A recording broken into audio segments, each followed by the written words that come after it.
Saksakallan gunarnavasya Vande Guru Sri Charanarvindam.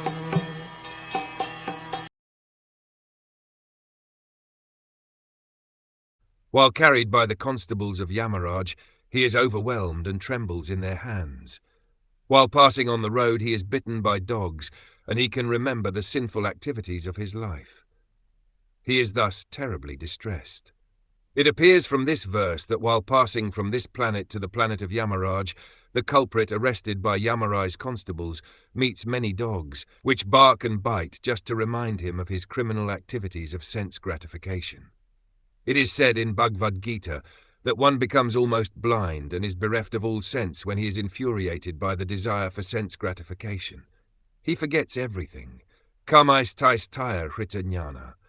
One is bereft of all intelligence when he is too attracted by sense gratification, and he forgets that he has to suffer the consequences also.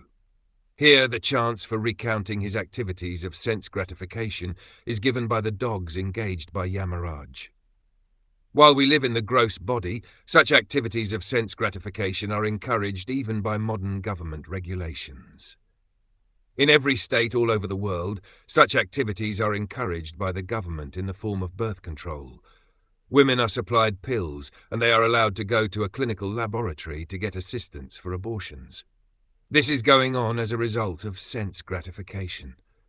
Actually, sex life is meant for begetting a good child, but because people have no control over the senses and there is no institution to train them to control the senses, the poor fellows fall victim to the criminal offences of sense gratification, and they are punished after death as described in these pages of Srimad Bhagwatam.